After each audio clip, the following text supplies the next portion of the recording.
monde, bienvenue à vous sur la chaîne YouTube L'Oeil du Celte. J'espère que vous allez bien, pour moi c'est nickel.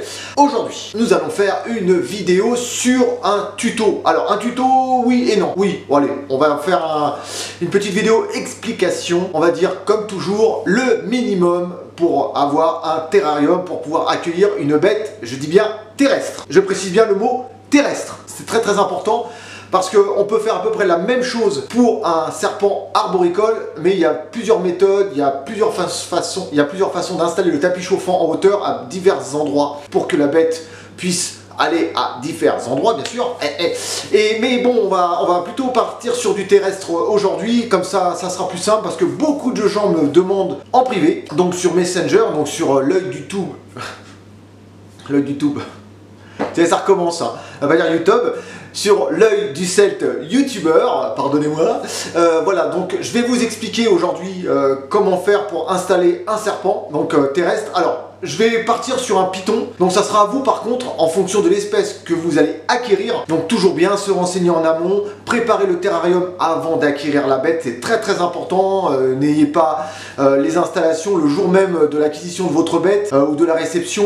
Faites ça toujours en amont. Moi, je me laisse une semaine à 10 jours de test avant d'acquérir une bête. C'est le minimum. Je regarde si tout fonctionne bien sur plusieurs jours. Au moins, on est sûr que lorsque la bête arrive, que tout est prêt. Donc, je vais vous expliquer comment choisir son tapis chauffant. La taille du terrarium, ça sera en fonction de votre place et en fonction de l'espèce que vous allez choisir. Donc moi, je vais partir sur un python. Donc la température d'un python, la journée, c'est entre 32 et 33 degrés. Et la nuit, entre 26, 27 ou 28, ça dépend des personnes. Les indications que je vais vous donner là, ça sera par rapport au python Rhésus. Adaptez bien la température en fonction de votre espèce. Donc ça sera à vous de bien vérifier en amont quelle température est adéquate pour votre espèce, pour le maintien. Donc je vais vous expliquer comment je choisis le tapis chauffant, le type de terrarium et comment placer le tapis chauffant en fonction des matériaux que vous allez utiliser pour votre terrarium, que ce soit du verre, du bois ou de la résine ou éventuellement du PVC. Et je vais vous expliquer ce qu'il y a besoin comme cachette, où placer la sonde, enfin tout ce qu'il y a. Petite chose après supplémentaire, pour la vidéo de partage, les chaînes YouTube ne seront pas partagées à la fin de mes vidéos, mais dans une vidéo complète. Voilà, comme ça sera une vidéo de partage. Après, je vais choisir, dites-moi dans les commentaires si vous préférez une vidéo partage gaming, une vidéo partage reptile, une vidéo partage voiture, cinéma, sport et autres. Voilà, ça sera en fonction donc aussi de ce que j'ai reçu. Donc j'ai une cinquantaine de chaînes YouTube à partager. Je voulais aussi préciser pour la chaîne secondaire qui a ouvert il y a quelques jours. Donc elle sera réservée à tout ce qui est sauf animaux et nature. Tout ce qui est animaux et nature, ça sera sur cette chaîne-là, où donc je vous fais la vidéo aujourd'hui. Pour la chaîne secondaire qui s'affiche ici, ça sera pour tout ce qui englobe le reste. Le sport. Pourquoi je hausse le ton? Pour tout ce qui englobe le reste. Le sport, le cinéma, l'automobile, le gaming éventuellement, même si je ne suis pas une bête de jeu, j'ai même du mal même. Enfin, il y a pas mal de sujets, il y a énormément de sujets et voilà. Donc ça sera dans cette chaîne secondaire qui petit à petit va prendre de l'ampleur et va avoir des vidéos. Donc vous l'avez déjà remarqué que les vidéos que j'avais sur ma chaîne principale qui n'étaient pas réservées au principe de la chaîne, donc au sujet de la chaîne YouTube principale, commence à être basculé sur la chaîne secondaire. Donc ça sera les vidéos voilà, du gadget, le sport et ainsi de suite. Il n'y aura plus que sur la chaîne YouTube L'Oeil du Celte principale, il n'y aura plus que des animaux et de la nature. Ce qui englobe, parce qu'on me l'a demandé, la pêche aussi. Voilà, lorsque je pourrai y aller et lorsque je trouverai quelqu'un pour m'y amener. Voilà, donc ça sera une vidéo, donc aujourd'hui on va partir sur une vidéo explication terrarium. Je vous explique en images, ça sera beaucoup plus simple et je vous ferai aussi une petite parenthèse sur les racks. Comment chauffer un rack et comment aussi choisir son tapis chauffant. Pour ceux qui ont des racks achetés ou fabriqués de 2, 4, 6, 8, voire 10 tiroirs, voire plus, hein. Voilà, je vous expliquerai aussi comment installer le tapis chauffant et où mettre la sonde, car c'est toujours important de savoir où prendre la température. Donc pour cela, vous aurez besoin d'un thermostat, donc avec sonde, donc thermostat digital avec une plage de contrôle, jour et nuit.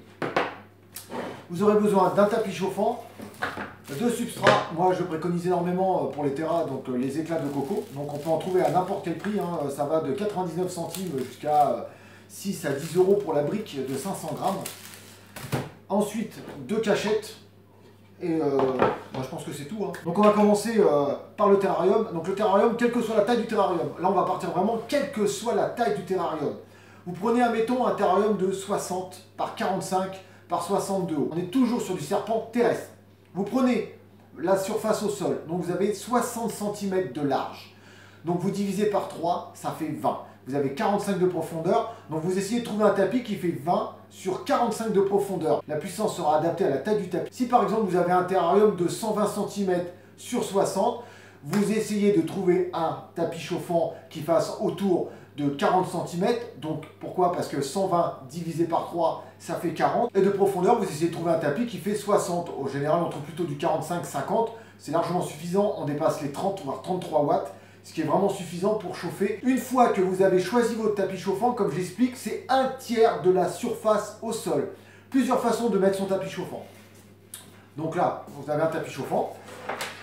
Vous avez un terrarium en verre. Vous scotchez directement le tapis chauffant sous le verre, en dessous du terrarium. Donc avec du scotch aluminium, comme ceci. Si vous avez un terrarium en résine, pareil, le même principe, vous le scotchez ou vous mettez une planche ou vous faites en sorte qu'il appuie directement dessus. Les terrariums en verre, la plupart sont surélevés par des petits pieds en plastique. Donc c'est vrai que c'est plus facile de scotcher parce que si vous posez le tapis, il va y avoir 1 cm, voire 1,5 cm d'écart entre le sol, entre le tapis chauffant et la vitre à chauffer et la surface à chauffer. Donc vous allez perdre énormément en qualité de chauffage.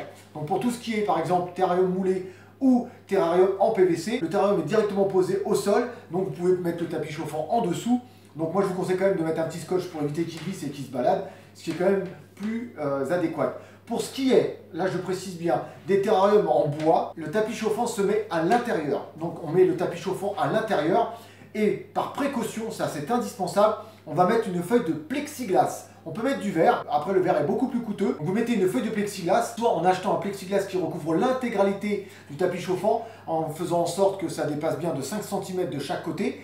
Donc pour pouvoir mettre le plexiglas par-dessus, vous le scotchez tout autour et vous mettez, comme ça le protège des urines et des excréments de votre serpent. Ce sont des tapis qui ne sont pas faits pour être immergés dans l'eau, donc faire attention, parce que lorsqu'un serpent défèque ou urine, il y a quand même beaucoup. Quand il urine, c'est quand même une bonne quantité. Ça évitera aussi que vous ayez des courts-circuits dans votre installation et éviter tout danger d'incendie. Voilà. Une fois que vous avez installé votre tapis chauffant et que tout est adéquat, la sonde qui est là, elle doit être impérativement placée sur le tapis chauffant. Toujours sur le tapis chauffant. Jamais à 1 ou 2, 3 cm, jamais ailleurs. Voilà, elle doit être mise sur le tapis chauffant parce que votre serpent, quand il a tendance à chercher la chaleur, il a tendance à écarter le substrat pour pouvoir chercher la chaleur, se mettre, on va dire, le plus près de la chaleur. Et en général, il se retrouve souvent à même le plastique, à même le verre ou à même le PVC ou le bois ou le PVC. Donc, vous mettez la sonde directement dessus. Moi, j'ai tendance à la mettre au milieu. Vous la scotchez avec toujours du scotch aluminium qui résiste énormément à la chaleur. C'est pour ça que je préconise énormément ce scotch. Et ce scotch, vous le trouverez dans le rayon plomberie, dans tous les magasins de bricolage.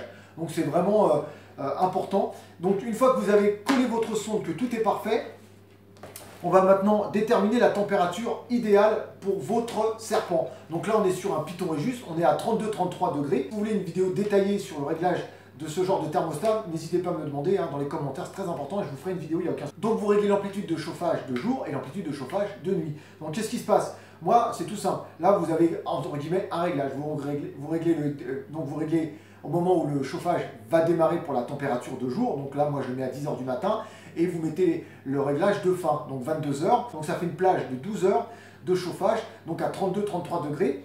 Ensuite, il va passer ce qu'on appelle en température de nuit à partir de 22 h et 1 seconde. Et donc là, vous allez avoir automatiquement ce qu'on appelle la température de nuit qui est autour de 26-27 degrés pour les Python Regius. Donc là, pareil, vous adaptez par rapport à votre espèce. C'est très très important. Ensuite, la nuit va se passer et à 10 h pile, la température va remonter progressivement. Voilà, donc c'est ce qui permet d'avoir une température idéale. Il y a plein de systèmes de thermostat, celui-ci il est pas mal, mais bon après il y en a d'autres, il y en a des mieux, il y en a qui ce qu'on appelle à pulsation, qui permettent d'avoir une température tout le temps constante, tandis que là il faut qu'il descende à 32 pour repasser à 33, donc on perd quand même 1 degré. Donc voilà, c'est petite chose, hein, mais bon, si vous avez un endroit qui n'est pas trop frais, si votre terrarium n'est pas exposé à à des grosses fraîcheurs, ça devrait aller. Voilà, ensuite qu'est-ce que vous faites? Une fois que vous avez mis tout ça et que tout est bien, vous allez donc, ah oui, j'ai oublié, votre tapis chauffant, vous le branchez sur le Heat Cool Timer. Heat Cool Timer, je précise bien le Heat Cool Timer, donc c'est le A. Donc vous le branchez sur le A. Le B, c'est pour brancher de la lumière ou éventuellement une ampoule chauffante sur une planitude horaire. Pareil, donc on le réglera par le biais du petit bouton A. Donc là, vous allez faire clignoter et du petit bouton A, on va mettre par exemple 10h à 22h. Moi, c'est ce que je fais. Donc de 10h à 22h, j'ai la lumière. Ou sinon, vous, tout bête, hein, vous mettez sur une petite prise, vous mettez ce qu'on appelle un timer avec des petits crans. Et puis des fois, c'est beaucoup plus simple, ça coûte 4,50 €. Et puis voilà, ça évite du genre. Mais bon, là, vous avez une prise supplémentaire en tant que profiter. L'avantage de ce genre de thermostat, c'est que vous avez un fusible. Donc là, ça va normalement s'éteindre. Voilà. Ça, c'est mis en sécurité. Donc là, il y a un fusible. Donc toujours en avoir d'avance. Parce que si vous avez le moindre défaut, que ce soit votre tapis chauffant, votre système électrique ou autre, votre fusible va sauter. Il va se mettre en sécurité. Ce qui va protéger votre installation, ce qui va aussi protéger votre bête et votre habitat. Ce qui est quand même hyper important. Donc moi, je vous conseille vraiment d'en avoir toujours un ou deux d'avance. Voilà, ça sécurise vos installations. Et sur la prise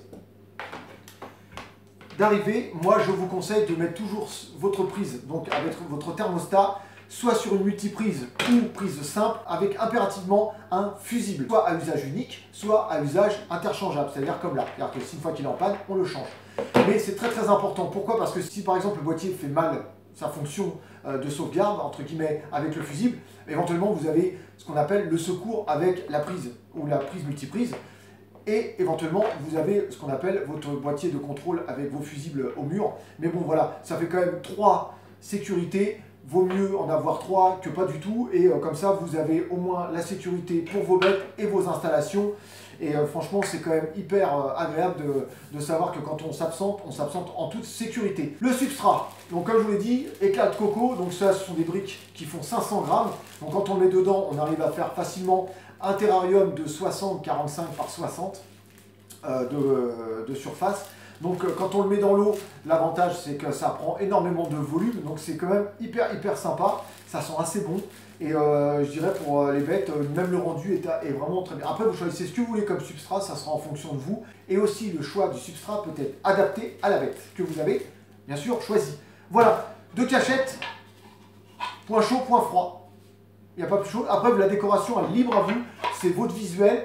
C'est vous qui voyez, c'est comme vous voulez, c'est comme l'éclairage. Vous mettez un éclairage ou vous en mettez pas, c'est vous qui choisissez. Je pense que c'est vraiment le minimum à faire au niveau sécurité, au niveau taille, comment choisir son tapis chauffant. Pour un rack, c'est exactement la même chose. Vous avez, admettons, 4 tiroirs. Vous allez placer la sonde sur le 2e tiroir en partant du bas. Si vous avez des tiroirs qui font 60 sur 40 de profondeur, vous avez 3 possibilités de mettre tapis chauffant. Vous prenez 60. Vous divisez par 3, donc on va dire 20. On va prendre un tapis qui fait 20 sur 40 de profondeur. C'est-à-dire vous avez votre tiroir qui est comme ça, vous mettez soit le tapis chauffant ici, soit les tapis chauffants. Donc on prend bien un tiers de la surface, donc on divise par 3. Donc si on a un tiroir qui fait 60, on divise par 3, ça fait 20. Et s'il fait 40 de profondeur, on essaie de trouver un tapis qui fait 20 sur 40. En général, c'est des tapis qui tournent autour de 10 watts, 8 à 10 watts. Si par exemple, vous préférez avoir un chauffage au fond, par exemple, vous avez un tiroir qui fait 60 sur 30, voilà, on fait au plus simple hein, pour éviter les virgules. Donc vous prenez un tiers des 30, ça fait 10. Donc vous essayez de trouver un tapis chauffant, en général c'est une bande, qui fait 10 sur 60. Et là pareil, on tourne autour de entre 8 et 12 watts, ça dépend des fabricants. Mais écoutez, franchement, là je vous ai montré tout ce qu'il fallait pour bien débuter. Donc c'est à vous de faire le nécessaire pour que vos bêtes soient le mieux chauffées possible. Et surtout, prenez toutes les précautions pour préserver vos bêtes. Voilà les amis, on arrive à la fin de la vidéo. Dana et moi, qui est encore en mue, on vous souhaite une agréable vidéo. Voilà, on préfère être comme ça. On vous dit à bientôt sur la chaîne YouTube L'Oeil du Sel. Pensez au pouce bleu, c'est hyper important. Et sur ce, je vous dis à bientôt. Donc prenez soin de vous, prenez soin de vos bêtes, prenez soin de vos proches. Et surtout, comme je dis toujours, peace!